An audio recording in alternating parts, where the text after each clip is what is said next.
सबसे अहम चीज है कि वोट परसेंटेज को लेकर हम लगातार चर्चा भी कर रहे हैं। रवि अरोड़ा जी हमारे साथ जुड़ गए हैं। रवि जी, आपकी नजर में ये जो हम वोट परसेंटेज देख रहे हैं, ये जो कम हो रहा है, 2014 में हमने देखा था कि लोग खुद घरों से निकल रहे थे, एक उत्साह था वोटिंग को लेकर, उसे एंटी इनकम्बेंसी फैक्टर भी कहा जा सकता है, लेकिन इस बार उतना उत्साह क्यों नजर नहीं आ रहा है?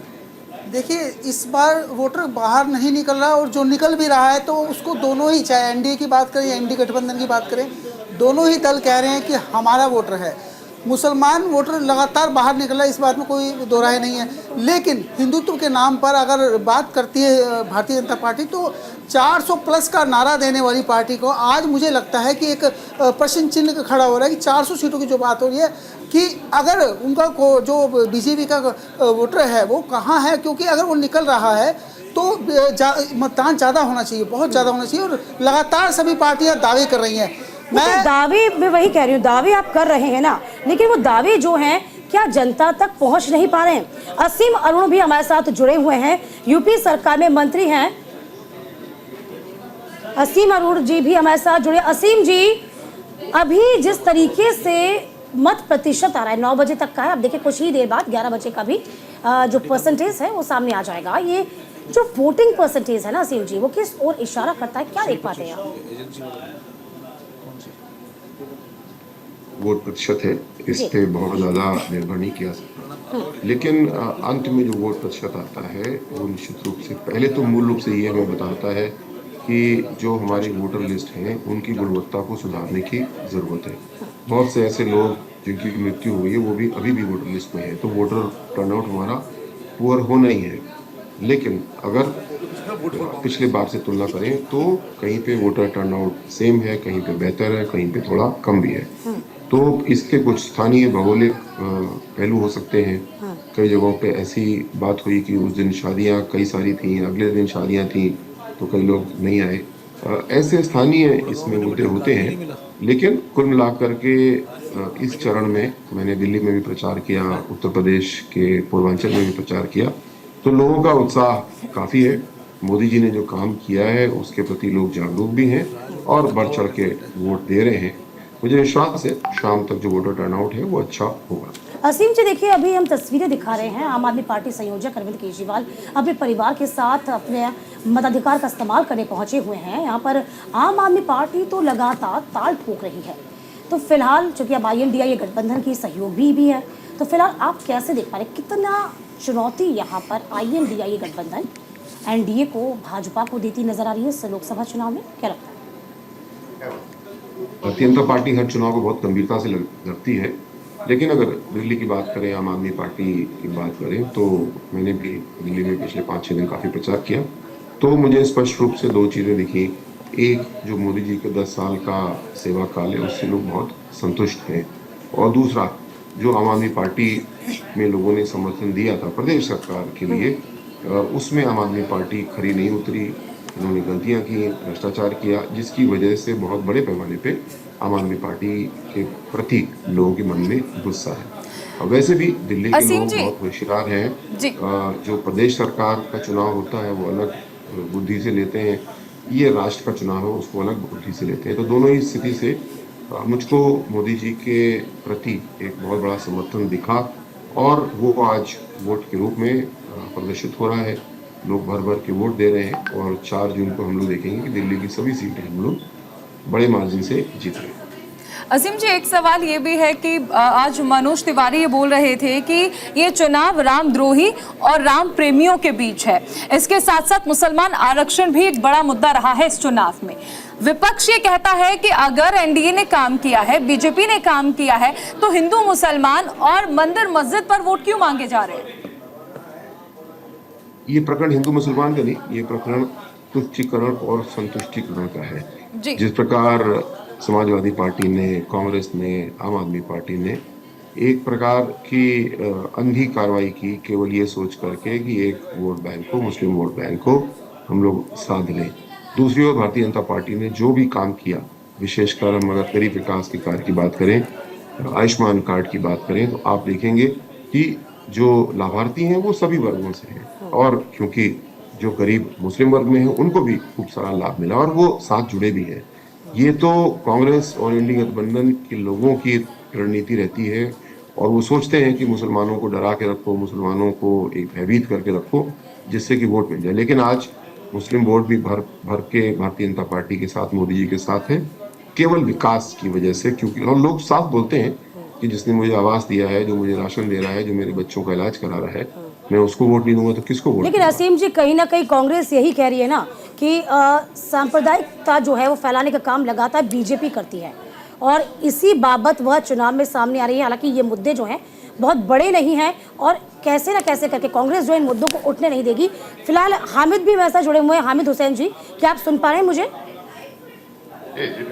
जी हामिद हुसैन जी, क्या लगता है इस बार का चुनाव 2024 का जो चुनाव है कहाँ बह रहा है, किस जगह बह रहा है? यदि हम वोटिंग परसेंटेज का जिक्र करते हैं 2019 के हिसाब से आप देखिए ना कितना कम वोटिंग परसेंटेज हो रहा है। क्या बात है, क्या लगता है, क्यों जो मतदाता है उसमें उदासीनता बनी हुई है?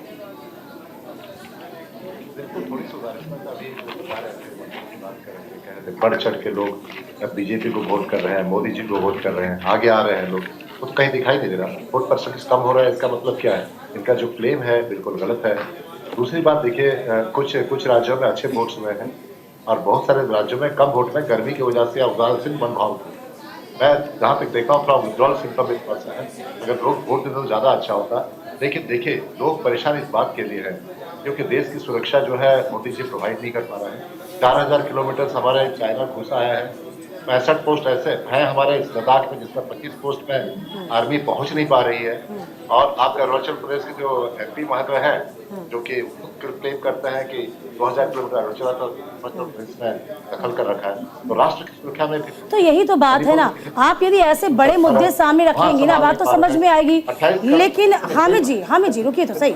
आप यदि आरक्षण की बात करेंगे, 50% कैप हटाने की बात करेंगे, 140 करोड़ पॉपुलेशन। हामिद जी देखिए, अभी हम चूंकि चर्चा कर रहे हैं तो जाहिर सी बात है कि अब एक हेल्दी डिस्कशन हम कर सकते हैं। लेकिन जब आपके प्रतिनिधि या बड़े नेता मंच पर जाते हैं ना, तो आप जनता के बीच एक स्पष्ट मैसेज लेके जाइए, जनता के बीच स्पष्टता लेके जाइए। आप आरक्षण की बात कर लेते हैं, आप बरगलाने की बात करते कहते हैं कि 50% आरक्षण जो है वो हम खत्म कर देंगे, यदि जरूरत पड़ी तो उससे ज़्यादा बढ़ा दिया जाएगा। तो ये तमाम बातें क्यों करते हैं? आपको यदि आना है ना तो आप बड़ी बातों पे आइए, बड़े मुद्दों पे आइए, बेरोजगारी पे आइए, महंगाई पे आइए, जनता का जो हित है उस पे आइए। शायद इन तमाम बातों को आपके तरीके से या आपकी ओर से पुरजोर तरीके से नहीं उठाया जा रहा। क्यों असीम जी, क्या लगता है आपको, यही बात है क्या? नहीं, उठाया गया है। अब देखिए, जब राहुल गांधी ने जब कन्याकुमारी से कश्मीर तक जब यात्रा की या फिर पूर्व से पश्चिम तक यात्रा की, देखा हुआ लाखों लोग जमा हुए। किस लिए? लोगों का मनोभाव बदला हुआ है। लोग समझ रहे हैं। हम बेरोजगारी की जो समस्या उठाए, हमने मुद्रास्फीति की समस्या उठाए, जो जातीय जनगणना की बात कर रहे हैं उसको नकार रहे हैं आप। जातीय जनगणना बहुत जरूरी है। इसलिए जरूरी है कि जो पिछड़े तबके के लोग हैं, जो पीछे हैं, उन लोगों को अपना अधिकार मिलना चाहिए। अधिकार देना जरूरी वही है। लाखों की भीड़ हम लोग क्यों नहीं देख पा रहे हैं? वही भीड़ जो है क्यों नहीं देख पा रहे हैं मतदान केंद्रों पर? असीम अरुण जी आप सुन पा रहे हैं मुझे? ठीक है, वो फ्रेम मुझे थोड़ा कहना दीजिए। हाँ, जब विकास की बात कर रहे हैं, कहना इसे ठीक है। असीम अरुण जी हमारे साथ जुड़े हुए हैं, रोकना चाहेंगे आपको हामिद जी। असीम जी क्योंकि मंत्री भी हैं उत्तर प्रदेश सरकार में। असीम जी देखिए, यहाँ पर जब हम बात करते हैं चुनाव की, लोकसभा चुनाव, खासकर जब कहा जाता है कि राष्ट्रीय मुद्दों पर चुनाव होता है, ऐसे में लगातार बीजेपी पर यह आरोप लगता है कि तुष्टीकरण करते हैं, मंदिर मस्जिद की बात करते हैं, धर्म जाति को बीच में लाते हैं। क्या लगता है कि विकास के मुद्दों पर चुनाव नहीं हो रहा, ऐसा विपक्ष क्यों कहता लगातार? और एक सवाल इसमें मैं भी ये जोड़ना चाहूंगी, ऐसा क्यों कहा गया कि यदि INDIA गठबंधन मैदान में आ जाएगा, सत्ता में आ जाएगा, तो अयोध्या पर बाबरी ताला लटका दिया जाएगा? क्यों अमित शाह ने कहा? दोनों बातें हैं। चुनाव तो विकास के मुद्दे पे ही लड़ा जा रहा है शुरू से, और भारतीय जनता पार्टी का पूरा संगठन हर चुनाव में विकास के मुद्दे को लेकर घर घर जाता है। लेकिन साथ साथ अयोध्या में भगवान श्री राम का मंदिर बन के तैयार हुआ, ये हम सबके लिए बड़े गौरव की बात है, ये राजनीति की बात नहीं है। लेकिन इस पे जो विरोधी पार्टियां हैं, इंडी गठबंधन है, उन्होंने जिस प्रकार की राजनीति इसमें की वो सबके सामने है। प्राण प्रतिष्ठा के समारोह में शामिल ना होना, सपा के नेताओं का कहना कि ये मंदिर ही गलत बना है और उसकी वास्तु गलत है और तरह तरह की बातें ऐसी रखना जो कि निश्चित रूप से हम सबकी आस्था को ठेस पहुंचाती है और अकारण एक राजनीति की ओर लेकर के जाती है। भारतीय जनता पार्टी ने राम मंदिर के निर्माण को एक सांस्कृतिक राष्ट्रवाद का विषय बनाया और उस पर लेकर के हम लोग चले, लेकिन जो विरोधी पार्टियां हैं उन्होंने, क्योंकि पुनः उनको अपना अल्पसंख्यक वोट बैंक साधना है, नहीं, वो और उसके असीम जी लिए उनका ये उन्होंने कहना गलत प्रचार था उसके लिए कि किया। आपने उसको कहीं ना कहीं एक सेमिनार बना दिया, आप अपना उसमें हित देख रहे थे और कहीं ना कहीं उसको आप हाईजैक करने की कोशिश करते राम मंदिर को, तो इसलिए यहाँ पर कांग्रेस ने किनारा किया। ये उनका कहना था कि वो राम के विरोधी नहीं है, लेकिन चूंकि कांग्रेस इसे एज अ इवेंट बना रही है यहाँ पे, इसीलिए उन्होंने बैकफुट पे आए। भगवान श्री राम के मंदिर का आंदोलन किसने चलाया? भारतीय जनता पार्टी ने या कांग्रेस ने? बलिदान किसने दिया? भारतीय जनता पार्टी ने या समाजवादी पार्टी? गोली किसने चलवाई? समाजवादी पार्टी ने चलवाई राम भक्तों के ऊपर। तो ये आंदोलन किसका है? ये तो शुरू से स्पष्ट है। आज जब सब काम पूरा हो गया है, 550 साल का अपमान का कलंक हमारे माथे से दूर हो गया है, हम लोग सिर उठा करके गौरव के साथ में कह सकते हैं कि भगवान श्री राम लला का मंदिर अयोध्या में तैयार है। न केवल मंदिर तैयार है, बल्कि अयोध्या को जिस तरह योगी जी सजा रहे हैं वो अपने आप में एक मानक है। अंतर्राष्ट्रीय एयरपोर्ट आ गया है, सारी सुविधाएं आ गई हैं। इस सब में केवल धर्म और संस्कृति है, राजनीति बिल्कुल भी नहीं है। लेकिन जो विरोधी पार्टियां हैं वो इसमें राजनीति डालने की कोशिश कर रही हैं और ये सबको दिख रहा है, जिसकी वजह से जो राम भक्त हैं, जो हिंदू समर्थक हैं और बहुत सारे मुस्लिम भाई भी, बहन भी जो इस चीज को देख पा रहे हैं, वो आज भारतीय जनता पार्टी का समर्थन कर रहे हैं और आगे भी समर्थन करेंगे, क्योंकि ऐसी पार्टियों को राजनीतिक हाशिए पर डाल दिया गया। क्योंकि आज मोदी जी बात कर रहे हैं देश को विकसित बनाने की और ये लोग बात कर रहे हैं देश को पीछे ले जाने की, फिर वही दंगों की आग में झोंकने की बात कर रहे हैं। लोग इसको समझ चुके हैं। लोग शांति चाहते हैं, सुरक्षा चाहते हैं, सम्मान चाहते हैं और सबसे बड़ी बात विकास चाहते हैं। असीम जी देखिए, आपने क्योंकि जिक्र किया कि राम मंदिर के लिए किस तरह से आंदोलन किया गया था। शिवपाल यादव कहते हैं कि गोलियां तो सिर्फ और सिर्फ संविधान को बचाने के लिए चलाई गई थी राम भक्तों पर। ये हालांकि एक विवादित बयान जरूर उनका रहा था। अब अगर हम, क्योंकि आप उत्तर प्रदेश में मंत्री हैं, उत्तर प्रदेश की बात कर लें, अखिलेश यादव की ओर से पीडीए का जो जिस तरह से पीडीए फॉर्मूला अपनाया गया है, पिछड़ों और दलितों की वो बात करने लगे। हालांकि एमवाई फैक्टर को लेकर जानी जाती थी समाजवादी पार्टी। ऐसे में क्या लगता है कि कांग्रेस के साथ आने के बाद, विधानसभा चुनाव में तो बहुत ज्यादा अच्छा नहीं था, लेकिन क्या लोकसभा चुनाव में कुछ इफेक्ट पड़ेगा 80 सीटों पर? अखिलेश जी द्वारा जो पीडीए की स्कीम बनाई गई है, नारा दिया गया है, ये पूरी तरीके से असंवैधानिक है।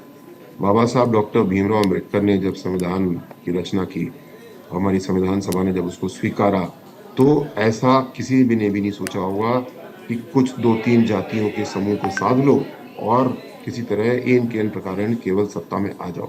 अखिलेश जी जो कर रहे हैं ये वो है जो पाकिस्तान के समर्थकों ने 1940 के दशक में किया था। जो भी बंटवारे की राजनीति करेगा, जो कि अखिलेश जी आज कर रहे हैं, परिणाम देख ले पाकिस्तान का क्या है। और जो जोड़ने वाली राजनीति करेगा वो भारत को देख ले, भारतीय जनता पार्टी को देख ले। पाकिस्तान में जहां आज चलिए असीम जी, यहाँ आपको मैं रोकना चाहूंगी, आपके पास अभी इस वक्त अरविंद केजरीवाल क्या कुछ कह रहे हैं, जरा ये जान लेते हैं।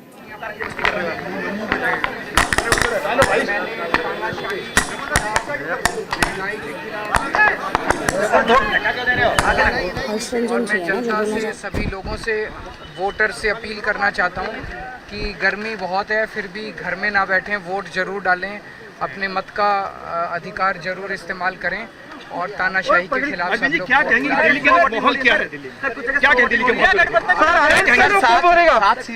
मैं समझता हूँ कि बहुत भारी संख्या में लोग तानाशाही, महंगाई और बेरोजगारी के खिलाफ वोट डाल रहे हैं, क्योंकि लोग बहुत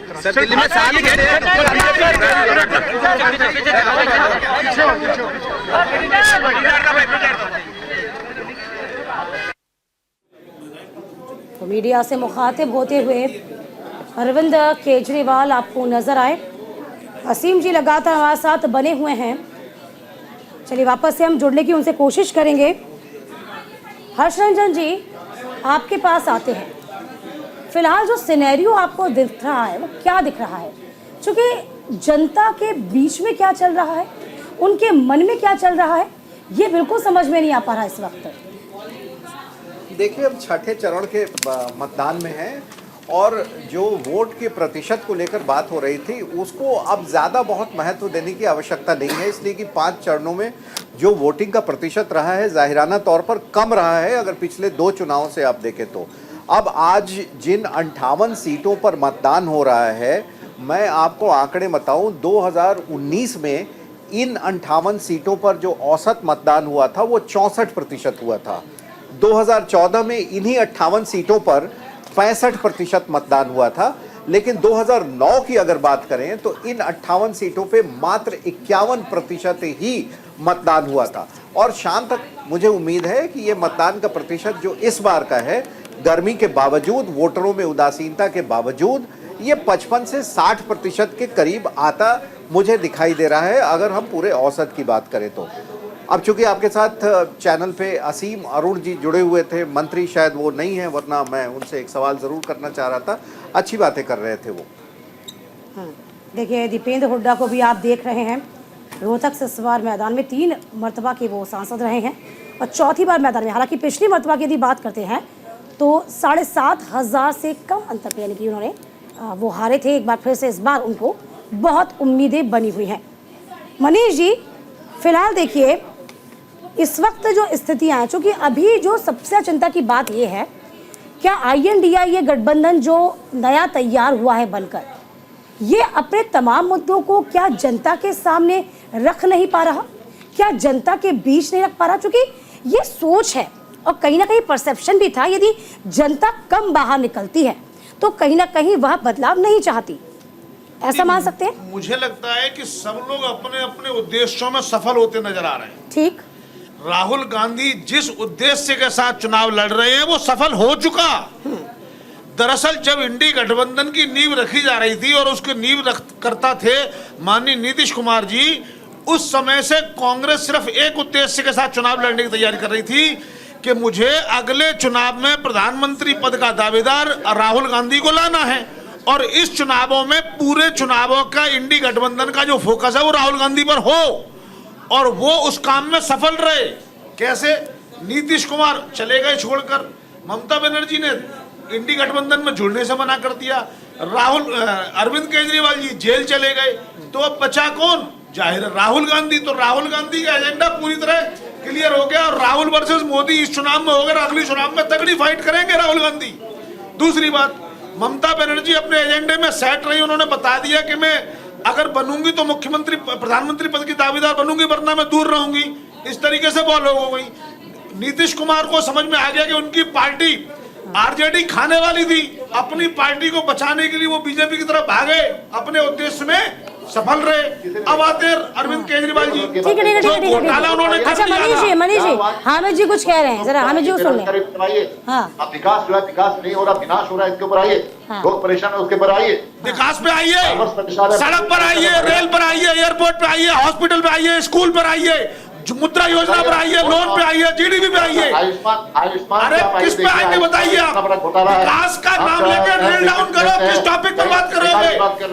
आम आदमी, कांग्रेस बात करे, सड़क पर बात करो। सड़क कितनी सड़क पहले बनी 50 साल में, कितनी सड़क 10 साल में बनी, जरा बताओ। मनीष जी, रोकेंगे आपको एक बड़ी खबर आ रही है। परसेंटेज निकलकर सामने आ गया। रोकना चाहेंगे हमें जी। एक बड़ी खबर बता दें, सुबह 11 बजे तक 25.76% मतदान हुआ है। बड़ी खबर बता रहे हैं, सुबह 11 बजे तक का जो वोट परसेंटेज है पश्चिम बंगाल में 36.88%।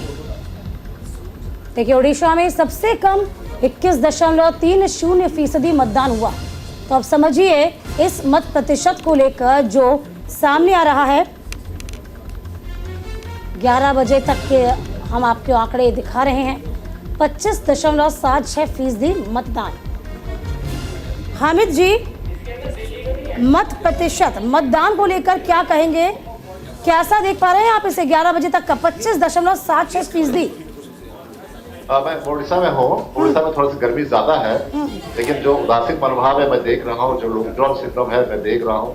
जो कांग्रेस यहाँ बहुत बड़ी पोजीशन में, हमारे हम लोग की थोड़ी कमजोरी रही, हम लोग बेहतर कर सकते थे, इतनी बड़ी अच्छी पोजीशन हमारी नहीं है, जिसकी वजह से लोग शायद ज्यादा उत्साहित नहीं है। लेकिन मैं आपको एक बात बताना चाहता हूँ, आप आंकड़ा बता रहे थे, मेरे एक प्रवक्ता बता रहे थे कि 51% वोट, सबसे कम वोट 2009 में हुआ था तो यूपीए सरकार आई। तो ये देखिए देखा, कम वोट परसेंटेज होने से सरकार, यूपीए सरकार आई थी। अब इंडिया का अलायंस आने की संभावना है कि कम वोट परसेंटेज जो बढ़ चढ़ के मोदी जी को वोट देंगे, बीजेपी को वोट देंगे, ये तो बिल्कुल चला गया। 400 पार की बात तो खत्म, 70 में आ गया, 370 में अभी सरकार बनाएंगे कि नहीं। मेरा जो आंकड़ा कहता है ये 200 से ज्यादा पसंद कर रहे हैं, क्योंकि आपका तमिलनाडु में, केरला में, कश्मीर में, आंध्र प्रदेश में, तेलंगाना में, महाराष्ट्र में, कर्नाटक में ये साफ है। तो कहाँ से ये लोग मेकअप करेंगे? जहाँ जहाँ है आपको सब जगह घटी, गुजरात में भी सीटें घट रही है, आपके राजस्थान में आधी। हिंदी बेल्ट में तो कांग्रेस की स्थिति बहुत अच्छी नहीं है ना। चलिए साउथ में अच्छी, आप साउथ में यदि मान लीजिए बीजेपी, कर्नाटक में अच्छी पोजीशन है, तेलंगाना में बात करेंगे ना आसिम जी, मध्य प्रदेश में बहुत इम्प्रूवमेंट किया है, कर्नाटक में बहुत अच्छी पोजीशन है, आपका रोकना चाहेंगे हामिद जी, सोमनाथ भारती इस वक्त कुछ कह रहे हैं, सुना देते हैं।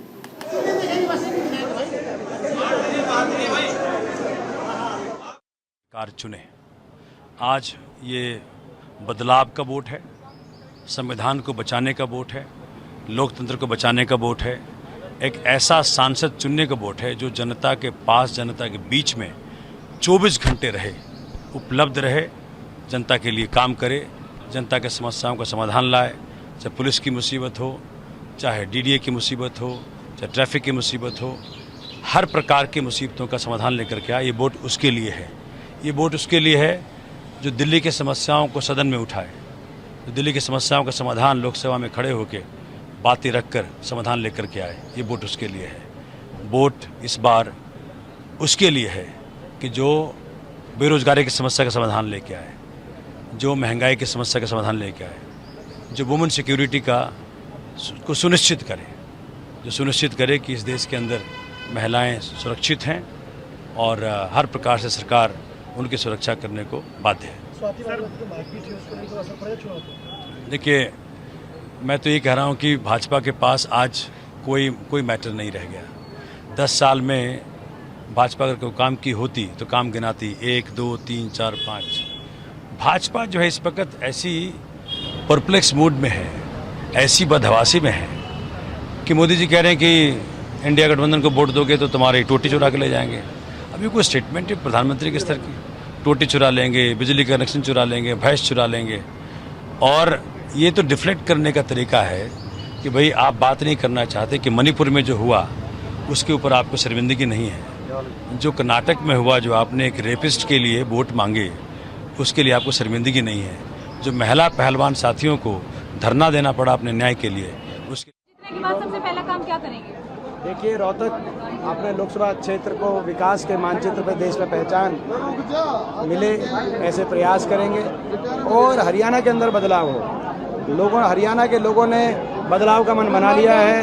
हरियाणा के उज्जवल भविष्य के लिए, देश के संविधान की रक्षा के लिए और लोकतंत्र को बचाने के लिए लोगों ने बदलाव के पक्ष में मतदान किया हरियाणा में।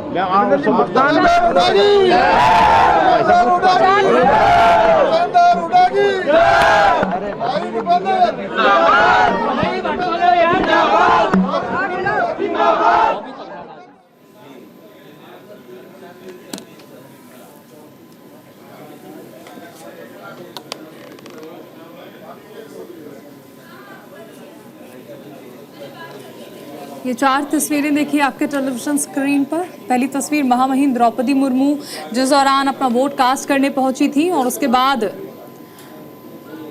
उपराष्ट्रपति जगदीप धनखड़ जिन्होंने वोट कास्ट किया, लोकतंत्र के महापर्व में अपनी भागीदारी सुनिश्चित की।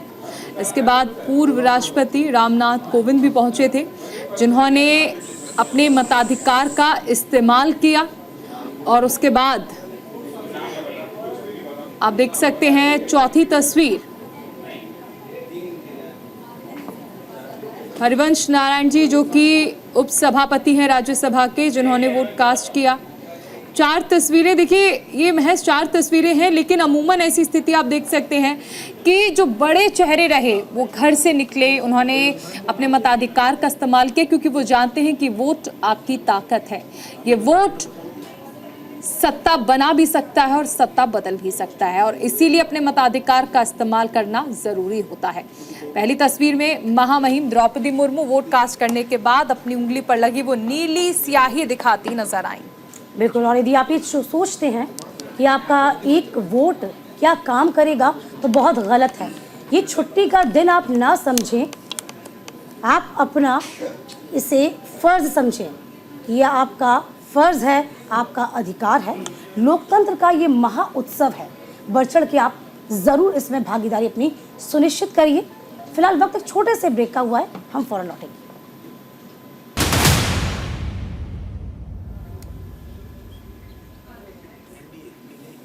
स्वागत है आपका ब्रेक के बाद। देखिए, छठे चरण का मतदान इस वक्त चल रहा है। इस बीच हमारी संवाददाता आंचल कादियान ने रोहतक में वोटर से खास बातचीत की। क्या कुछ उनका कहना है, जरा जानिए।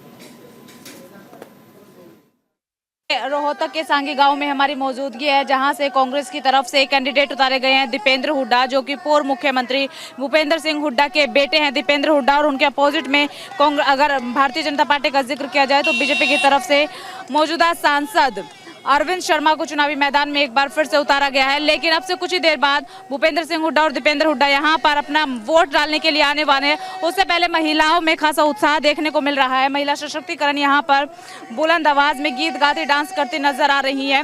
दीपेंद्र हुड्डा के स्वागत के लिए और तैयार है कि कब उनके बेटे, उनके गाँव का बेटा यहाँ पर आएगा और वोट का इस्तेमाल किएगा। चलिए उनसे बातचीत कर लेते और जान लेते क्या मुद्दे हैं आप सभी के। हमारे बहुत ज़्यादा मुद्दे हैं महिलाओं के। महिलाओं को पहले तो सुरक्षा चाहिए। बीजेपी सरकार ने महिला खिलाड़ी बेटियों को हमारे को घसीट कर मारेगा। पहले मणिपुर में नंगी करके बेटियों को बलात्कार किया। अपने एमपीओं को तो बचा रहा है मोदी और बेटियों को मरवा रहा है। हम महिला अपनी सुरक्षा मांग रहे हैं। कांग्रेस ने पहले बहुत सुरक्षा थी, बेटियां पढ़ती थी और बेटियां खेल खाती थी, उनको नौकरियां भी मिलती थी। ये हमारी नहीं तो महिला सुरक्षित है और नहीं महंगाई है। बीजेपी सरकार ने सिलेंडर 1150 कर दिया, पहले इतना 400 का सिलेंडर था। कांग्रेस सरकार आएगी, हमें पूरी उम्मीद है हमारे बच्चों को बहुत अच्छा भविष्य होगा, हमारे बच्चों को रोजगार मिलेगा, महंगाई कम होगी और देश बचाएंगे, मोदी को भगाएंगे। महंगाई, बेरोजगारी के मुद्दे के अलावा और कौन सा मुद्दा है महिलाओं के लिए? क्या गिनती में नहीं अंदर जी, उन्हें कभी धरती में मार दिए। महिलाओं के लिए काम हुए? महिला के लिए कुछ नहीं करा, लड़कियों के लिए कुछ नहीं करा। बेटी बचाओ बेटी पढ़ाओ धरती का मार दी। आम तो जी एक बकवाओ 10 बकवाओ। दीपेंद्र ने लाओगे, दीपेंद्र ने पहले सब कुछ करा, सब कुछ करा और हाथ का बटन दबाओगे दीपेंद्र को। बिजली की कोई समस्या है कि आपके गांव में भी? सारी समस्या से कभी मोदी ने पानी तो बिल्कुल लाइट नहीं आती। रात में 2-4 घंटे वो भी सब सो ले, जब उठा जब बिजली पावा न सोवा जब बिजली पावा न। इतनी महंगाई कर रखी है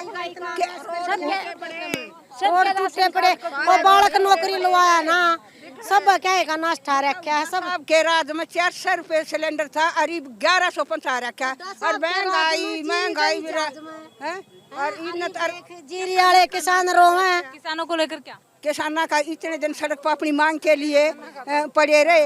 एक दिन भी सुना 750 किसान मर गए और उनका कभी न्यू भी नहीं देखा। और खिलाड़ी कई महीने तक उसमें पड़े रहे। एक दिन और देशों में पर सूट रबूट विदेशा के दौरे करे हैं, बताओ। रोहतक के सांगी गांव से कैमरा पर्सन केडी के साथ में आंचल कादियान, न्यूज़ इंडिया के लिए।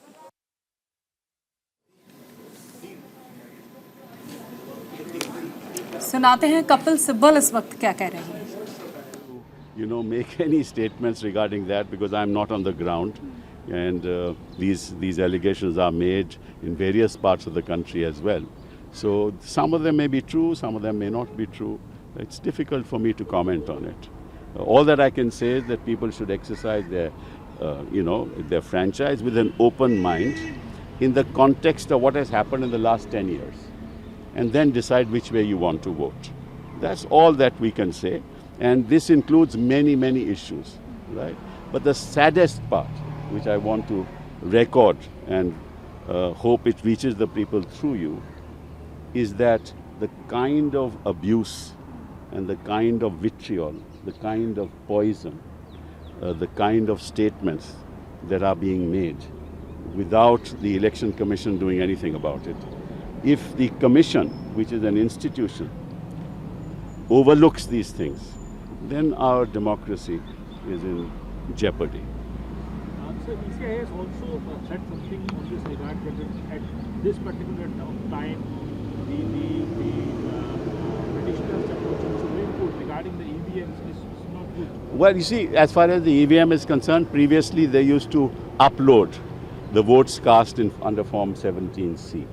And I am the one who raised that issue right from the beginning and, on several occasions. But the Supreme Court has now said in the midst of an election we can't do anything. Well, चलिए, तमाम अतिथि हमारे साथ लगातार जुड़े हुए हैं। Professor धीरज कुमार ने भी हमको ज्वाइन कर लिया है, सुनील कौशिक जी भी हमको ज्वाइन कर चुके हैं। सुनील कौशिक जी, आपके पास आ जाते हैं। क्या लगता है, देखिए मुद्दे तो चल ही रहे हैं, INDIA गठबंधन पे तमाम मुद्दों को लेकर आगे बढ़ रहा है, लेकिन क्या ये मुद्दे इतने कारगर हैं?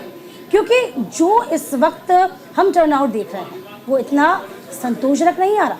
कहाँ खामी नजर आ पाती है सुनील कौशिक जी? मुद्दे तो मुझे खुद पता नहीं चल रहा है।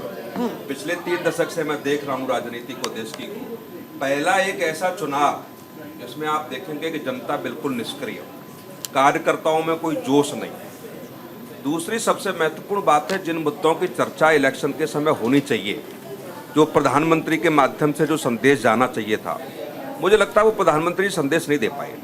अंतिम पड़ाव पे, अंतिम चरण में मुझे लगता है कि कुछ दाव ऐसे होते हैं जहां धार्मिक बातें होने लगती हैं, तू तड़ाक बातें होने लगती हैं। लेकिन पहली बार लोकसभा का ऐसा चुनाव, जैसा लगा कि दूसरे चरण के बाद ही ऐसा माहौल देश में क्रिएट हुआ। और उसका कारण भी है कि मुद्दे आपके पास ऐसे नहीं जनता को आप कनेक्ट कर पा रहे हो, और जब आप जनता को कनेक्ट नहीं करेंगे तो निश्चित तौर से। सुनील जी, जो हम देख पाए एज अ जर्नलिस्ट या पत्रकार की नज़र से, वो कहीं ना कहीं ये भी लगा, चाहे वह आरक्षण का मुद्दा हो, ये तमाम मुद्दे INDIA गठबंधन ने जब मंच से उठाना शुरू किए तो बीजेपी भी थोड़ा कह सकते हैं कि अपने पैर पीछे खींचती हुई नज़र लगाई, अपने आप को बचाव करती हुई नज़र दिखी। तो ये समझ पा रहे हैं आप, यानी कि उनको लगता है कि ये भी ऐसे मुद्दे भी कहीं ना कहीं काम कर जाएंगे, तो बैकफुट पर आने की कोशिश थी, जिसमें आपने देखा होगा। हमेशा हम लोग ये कहते रहे हैं कि बीजेपी हमेशा अपने पिच पे इलेक्शन को लेकर के आती है। पहली बार आपको ऐसा दिख रहा होगा कि बीजेपी अपने पिच पे लेके नहीं आ पाई, और उसका कारण भी वही है कि जिन मुद्दों की चर्चा प्रधानमंत्री मोदी जी ने की, मुझे लगता है बहुत देर हो गई।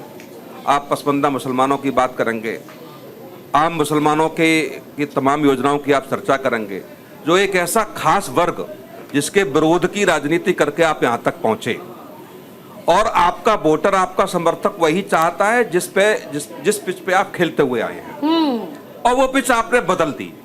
और जब लगा प्रधानमंत्री मोदी जी को या बीजेपी के तमाम नेता को, फिर आपने उसी पिच पे खेलना शुरू किया। और मैं समझता हूं कि उसमें प्रधानमंत्री मोदी जी ने बहुत देर कर दी। यदि इन मुद्दों पर वो शुरू से 6 महीने पहले से इस पेज पर खेलना शुरू करते तो लगता है कि माहौल कुछ देश का अलग होगा। धीरज जी, एक चीज मैं आपसे समझना चाहूंगी कि हमने इस दौरान ये भी देखा कि चलिए बीजेपी की तो हमने बात कर ली कि जो मेन पिच थी उससे थोड़ा भटक गए, लेकिन विपक्ष के कई नेताओं की बयानबाजी ऐसी रही जिसने जनता को सीधे तौर पर आहत किया, चाहे सैम पित्रोदा का बयान हो या फिर रंगभेद को लेकर जो बयान दिए गए। क्या लगता है कि कहीं ना कहीं ये भी एक नेगेटिव पब्लिसिटी जो रही, ये भी एक रीजन रहा कि जनता इतनी कंफ्यूज हो गई कि आखिर वोट किसे दें? हर पार्टी अलग अलग तरह की बातें कर रही है। देखो, जिन मुद्दों की आप बात कर रही हैं, ये सवाल धीरज जी से। देखिए, इसमें आपने स्पष्ट तौर से कहा कि जहां बीजेपी जो है वो अपने मुख्य मुद्दों पर चुनाव को नहीं ला पाई, वहां विपक्ष भी एक तरह से असफल रहा कि उन मुद्दों को, जो रोजगार के मुद्दे थे, महंगाई के मुद्दे थे, अगर उन मुद्दों को वो चिल्ला तो रहे, लेकिन वस्तुतः उसकी जो खामियां हैं उसको सही ढंग से प्रस्तुत ही नहीं कर पा रहे, क्योंकि कहीं ना कहीं वहाँ पे एक वॉइड क्रिएट हो जा रहा है जनता के बीच और लोगों और जो मुख्य जो विपक्षी दल हैं, क्योंकि विपक्षी दलों में भी कोई जो उन्होंने जिस तरह से गठबंधन बना लिया है उससे क्या है, जनता पूरी तरह से कंफ्यूज हो चुकी है। कि वो करना क्या चाह रहे हैं, कि एक तरफ आप उसके साथ हैं, कहीं वहां उसका विरोध कर रहे हैं, कहीं आप जो है चीजों को उस तरह से एक प्लेटफॉर्म पर लेके आ नहीं पा रहे हैं। अच्छा, इस ना बीच कोई आपको एक सवाल सशक्त चेहरा दे ये पा भी रहे हैं। बनेगा कि INDA गठबंधन के मैनिफेस्टो अलग अलग है, हम इस पर भी चर्चा करेंगे। आप सभी हमारे साथ लगातार बने रहिएगा। फिलहाल वक्त एक छोटे से ब्रेक का हुआ है, कहीं मत जाइएगा, हम फौरन लौटेंगे।